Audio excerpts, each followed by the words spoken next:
आता मवियाच्या गोट्यातनं मोठी बातमी. महाविकास आघाडीकडून राज्यसभेसाठी शरद पवारांच्या नावावर शिक्कामोर्तब झालं. सुप्रिया सुळेंनी काँग्रेस नेत्यांची भेट घेत त्यांचे आभार मानले, तर त्या उद्धव ठाकरेंची देखील भेट घेणार असल्याची माहिती आहे. उद्या राज्यसभेकरता अर्ज भरण्यात येणार आहे. मात्र आदल्या दिवशीपर्यंत मवियाकडनं नाव निश्चित नसल्यानं सकाळपासूनच बैठकांचं सत्र सुरू होतं. यानंतर शरद पवारांच्या नावाला पाठिंबा देण्याच्या सूचना काँग्रेस हायकमांडने दिल्या. यानंतर संजय राऊत यांनीही महाविकास आघाडी एक असल्याची पोस्ट केली. तर दरम्यान शरद पवारांना आजच रुग्णालयातून डिस्चार्ज देण्यात आलाय. त्यामुळे उद्या अर्ज भरण्यासाठी शरद पवार स्वतः हजर राहण्याची शक्यता ही धुसर आहे. उद्या कदाचित विधिमंडळातील अधिकारी शरद पवार यांना सिल्व्हर ओक निवासस्थानी जाऊन उमेदवारी अर्ज भरतानाची गोपनीयतेची शपथ देणार असल्याची माहिती समोर येते.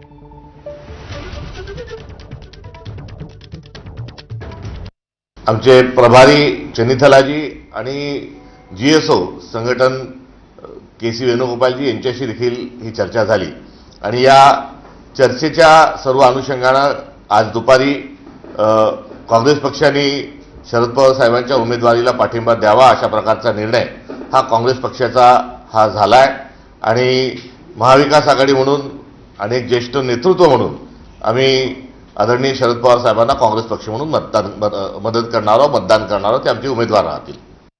खरं तर अनेक जुन्या आठवणी आणि खूप घरगुती असा 2 तास काल उद्धवजींबरोबर घालवण्याची आम्हाला संधी मिळाली आणि त्यानंतर आज काँग्रेस पक्षानेही आणि शिवसेनेने मोठ्या मनाने आदरणीय पवार साहेबांना ही संधी दिली. त्याबद्दल राष्ट्रवादी काँग्रेस पक्ष म्हणून अंतःकरणातून जितेंद्र आव्हाड साहेब आणि मी आज काँग्रेस पक्षाचे आभार मानायसाठी इथे आलो.